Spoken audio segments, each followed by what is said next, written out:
రాష్ట్రంలో కాంగ్రెస్ ప్రభుత్వం పాలన ఏ విధంగా ఉంది? బేకార్ ఉంది సార్, బేకార్ ఉంది సార్, బేకార్ ఉన్నది. బేకార్ ఉందా? ఆ. ఎందుకు? ఇక్కడ సార్ మాకు పింఛన్ టైంకి ఇస్తలేడు, చేస్తలేడు. పింఛన్ పెంచింది కానీ ఇప్పటికీ 18 నెలలు అవుతుంది, పింఛన్ పెరుగుతలేదు. 2000 వస్తున్నాయా? 2000 వస్తున్నాయి ఓకే. పింఛని. 4000 ఇస్తా అని చెప్పిండు కదా. 6000 వికలాంగులకు 6000. 6000 అని చెప్పి పాతే వస్తున్నాయి అంతే. టైంకి వస్తలేవు, అవి కూడా టైంకి వస్తలేవు. ఓకే. మన సిటీ బస్సులో మాకు హ్యాండిక్యాప్లకు రిజర్వేషన్ లేనే లేదు.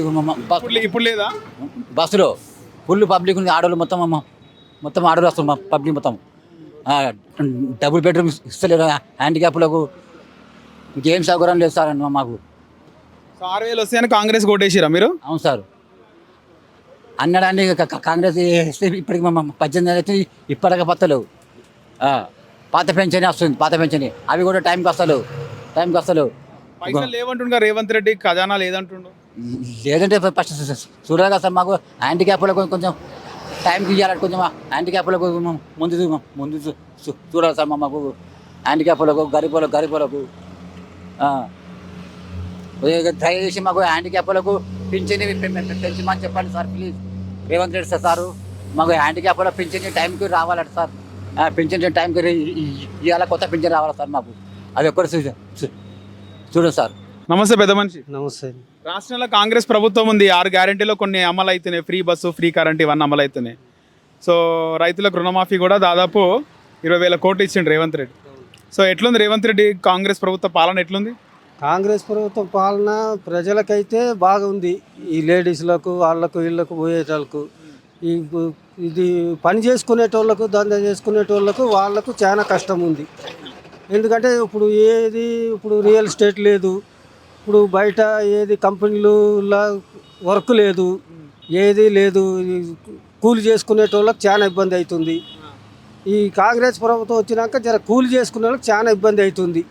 ఇది ప్రజలకైతే ఇప్పుడు రైతులకు, వీళ్ళకు, ఈ లేడీస్లకు, వాళ్ళకు, వీళ్ళకు పోయేందుకు సౌకర్యం మంచిగా చేసిండు. అంతేగాని చాలా మట్టుకు నాకు తెలిసినంత వరకు పేదలకైతే చాలా కష్టం ఉంది అబ్బా. అది పేదలకు చాలా, రోజు కూలి చేసుకునేటోళ్ళకి చాలా కష్టం ఉంది. ఒక రోజు ఉంటే ఒక రోజు దొరకలేదు కూలి పని, చాలా ఇబ్బంది పడుతున్నారు. ఈ కాంగ్రెస్ ప్రభుత్వం వచ్చినాక ప్రజలను పట్టించుకుంటలేరు.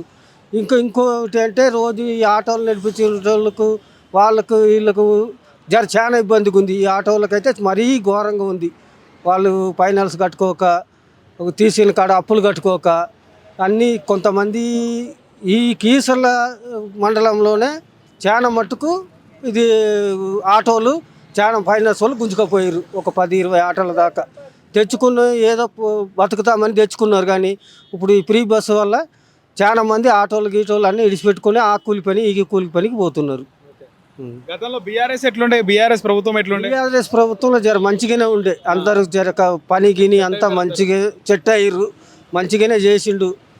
ఈ కరెంటు ఫ్రీ లేకుండా, ఇక ఇది లేకుండా, బస్సు ఫ్రీ లేకుండా ఏదో మట్టుకు నడిపించుకొచ్చిండు. కానీ ఈ కాంగ్రెస్ వచ్చినాక చాలా పేదలకైతే చాలా రోజు కూలి పనిలోకి చాలా ఇబ్బంది అవుతుంది. నమస్తే అమ్మా. నమస్తే. రాష్ట్రంలో కాంగ్రెస్ ప్రభుత్వం పనితీరు ఏ విధంగా ఉంది? మంచిగా ఉందా కాంగ్రెస్ ప్రభుత్వం? మంచిగా మీకు మహిళలకు free bus, free bus, free current కూడా వస్తుందా? వస్తుంది. మీకు ఏమైనా భూమి ఉందా? వ్యవసాయ భూమి? Okay. So free current, free బస్సులో తిరుగుతున్నారు. అంతే. మంచిగా ఉందంటారా కాంగ్రెస్ ప్రభుత్వం పనితీరు? రేవంత్ రెడ్డి పరిపాలన ఏ విధంగా ఉంది? నాకు తెలియదండి, నాకు చదువుకోలేదు, నాకు తెలియదు. మళ్ళీ ఎవరికి వేస్తావు ఓటు? ఎవరికి వేస్తాం అంటే ఎవరికి వేస్తామో అప్పటికి ఎవరు చెప్తే వాళ్ళకి వేస్తాం. అంటే ఇప్పుడు గవర్నమెంట్ పథకాలు ఇస్తుంది, గవర్నమెంట్ కేరా వేయాలి. మరి ఎవరు మంచి చేస్తే వాళ్ళకి వేయాలి, అంతే కదా, అంతే కదా. మరి ఇప్పుడు మంచి ఎవరు చేస్తారంట? మళ్ళీ మంచి ఇప్పుడు ఫ్రీ బస్సులు అయితే ఆయనే పెట్టిండుగా. ఎవరెవరు? రేవంత్ రెడ్డి పెట్టిండుగా. మరి మళ్ళీ రేవంత్ రెడ్డికి వేస్తావు? అంతే అంతే. Hi bro. రాష్ట్రంలో కాంగ్రెస్ పార్టీ ప్రభుత్వం ఉంది కదా, పరిపాలన ఏ విధంగా ఉంది? లాస్ట్ టైం అంటే ప్రస్తుతం జరిగేదా? ప్రస్తుతం అయితే మార్కెట్ డల్గా ఉంది అన్న. డల్గా ఉంది. ఎందుకు డల్గా ఉంది అంటే ఏం చెప్తావు? ఫైనాన్షియల్గా రియల్ ఎస్టేట్ లేదు. హైడ్రా దిక్కెళ్ళి real estate development, real estate down అయిపోయింది. అమ్మడం, కొనడం, కట్టడం ఇవన్నీ చాలా కష్టం అయిపోయింది. అమ్మడం కొనడమే కానీ మార్కెట్లో ఇది లేవనుకుంటా. రొటేషన్ డబ్బులు మార్కెట్లో మనీ లేదు కదా కంపల్సరీ. మీరు మనీ ఉంటే అన్నీ మనకు డెవలప్మెంట్ ఉంటుంది. రియల్ ఎస్టేట్ ఉంటే రియల్ ఎస్టేట్ మెయిన్ స్టేట్ని స్టేట్ నడవాలంటే ఫస్ట్ రియల్ ఎస్టేట్ మంచిగా ఉండాలన్న. రియల్ ఎస్టేట్ మార్కెటింగ్ ఉంటే మనకు పైసలు తిరుగుతాయి. ఓకే, రియల్ ఎస్టేట్ వైన్స్ రెండు బాగా నడవాలంటవా? అవును. వైన్స్ నేను నడవాలని చెప్పట్లేదు అన్న, రియల్ ఎస్టేట్ దందా నడవాలన్న. దందా నడిస్తేనే కదా పైసలు. ఓకే, మన తెలంగాణ తాగుతో ఎక్కువ ఉండాలని మేము ఓడి మాత్రం కోరుకోరు. ప్రభుత్వానికి అదే కదా ఖజానా మామూలుగా రియల్ ఎస్టేట్ కంటే ఎక్కువ ఇదే కదా, మద్యం షాప్లే కదా అని అడుగుతున్నా. వైన్సులు బంద్ చేయాలన్న, పైసలు మస్తుగా వస్తాయి. వైన్సులు బంద్ చేస్తే కూరగాయల కన్నా రైతుల కన్నా డబ్బులు పెరుగుతాయి. ఏం చేస్తారు మీరు? డ్యూటీ చేసి జాబ్ చేస్తారు. మీరు ముగ్గురు జాబేనా? కాలేజ్ జాబ్ చేస్తున్నా కూడా మార్కెట్ అయితే డౌన్ ఉందంట. అవును, అంతేనా. ఇంతకుముందుకు 2 years బ్యాక్ ఎట్లుండే ఇప్పుడు ఎట్లుండే చాలా మటుకు అర్థమైంది. జాబ్ చేసుకుంటా కొన్ని బిజినెస్లు ఈ రియల్ ఎస్టేట్ కూడా చేస్తారా మీరు?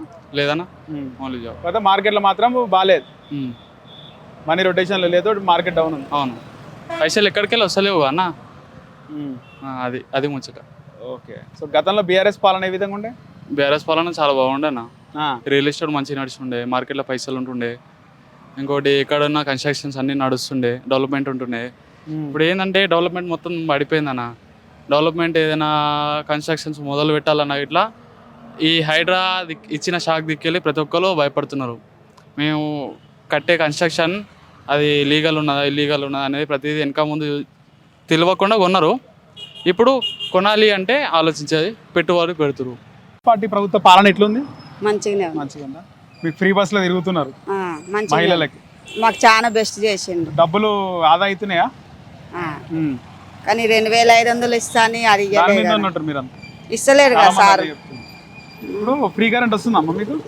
మేము రెంట్కే సార్. రెంట్కేనా? ఓకే, ఉచిత బస్సు ఒకటి వస్తుంది. మాకు సొంత మిల్లులు లేవు, ఫ్లాట్లు లేవు, ఏం లేదు, కిరాయిలు కట్టుకొని ఉంటున్నాం. మీ ఆయన ఏం చేస్తాడమ్మా? కూలి పని చేస్తాం. కూలి ఉంటుందా మీ ఆయనకి? పని ఉంటుందా? ఒక రోజు ఉంటుంది, ఒక రోజు ఉండదు. అంటే ఈ మధ్య అట్లా అయిందా? ఎప్పుడు అట్లనే ఉంటుందా? ఈ మధ్యనే అంతేనా? అంతే. గతంలో కేసీఆర్ ముఖ్యమంత్రిగా ఉన్నప్పుడు ఎట్లుండే? మంచిగానే ఉండే కొంచెం. ఇప్పుడు పనులు ఉంటలేవు ఎక్కువ, ఇంటికనే ఉంటున్నాం ఖాళీగా. కానీ ఫ్రీ బస్ వేసి మా ఆడోళ్ళకి ఒక్కరికి మేలు చేసింది. ఫ్రీ బస్ లో తిరుగుతున్నావా? పనికి వెళ్తున్నాం. ఇంట్లో ఫ్రీ బస్ బాగా రద్దు ఉందంటారు, ఉంటుందా? రద్దు ఉంటుందా? రద్దు ఏం లేదు, మాకు కష్టం చేసుకునేటోళ్ళకి, ఇంట్లో పనికి పోసేటోళ్ళకి మాకు బస్సు బాగా ఇది చేసింది, హెల్ప్ అవుతుంది. 150 మిగులుతున్నాయి ఖర్చు కాకుండా. చుట్టాలింటి పోయినప్పుడు అమ్మగారి మిగులుతుంది. ఎన్నికలు వస్తే ఏ పార్టీకి ఇస్తావమ్మా ఓటు? చేయి గుర్తుకే. కాంగ్రెస్కి ఇస్తాం. సరే అమ్మా, రాష్ట్రంలో కాంగ్రెస్ ప్రభుత్వం ఉంది. కాంగ్రెస్ ప్రభుత్వం పనితీరు ఏ విధంగా ఉంది? గతంలో బీఆర్ఎస్ ప్రభుత్వ పనితీరు బాగుందా, కాంగ్రెస్ ప్రభుత్వ పనితీరు బాగుందా?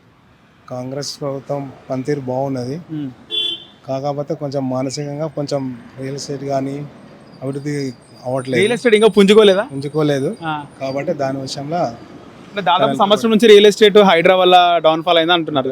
ఇంకా పుంజుకోలేదా? చాలా మొత్తం డెవలప్మెంట్ అనేది లేకుండా అయింది, పుంజుకోకుండా ఉన్నది. కాబట్టి దానికి ఏంది అసలు ఎక్కడ ఉన్నది పరిస్థితి అని ఆలోచించి ముందుకు పోవాలని ఆలోచన అంతే. సో గతంలో బీఆర్ఎస్ ప్రభుత్వ పనితీరు ఏ విధంగా ఉండేది? చాలా బాగున్నది. ఇంత మొదలు కూడా రియల్ ఎస్టేట్ కానీ మామూలు మధ్యతరగతి కుటుంబాలు, అరే ఇలా ఒక 100 గదాలు అమ్ముకుంటే మా బిడ్డ పెళ్లి చేయగలుగుతాము, లేకుండా మా కొడుకు పెళ్లి చేస్తాము, ఇల్లు కట్టుకోగలం అనుకొని అమ్ముకొని కట్టుకోగలే పరిస్థితి ఉండే.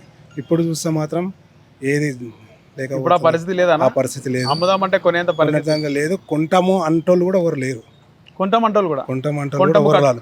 మేము కట్టుకుంటాము అని అంటోళ్ళు కూడా ఇప్పుడు ముందుకు రాలేకపోతే. కట్టుకుంటారు కానీ బాగానే కన్స్ట్రక్షన్ వర్క్ నడుస్తున్నాయిగా. కన్స్ట్రక్షన్లో అంత అభివృద్ధిగా ఎవరు ముందుకు వచ్చి చేద్దాము అన్న ఆలోచన లేదు, ఆ పరిస్థితి ఉన్నది. కాబట్టి దాని మీద ఒకసారి మంచి ప్రభుత్వము ఉన్నందుకు ఇంకా 4 సంవత్సరాలు ఉన్నది కాబట్టి దానికి ఎక్కడ మనం బ్రేక్ అవుతున్నామో ఆ బ్రేక్లో మనం చూసుకొని ఆలోచించి ముందుకు పోతే బాగుంటుంది అని ఆలోచన.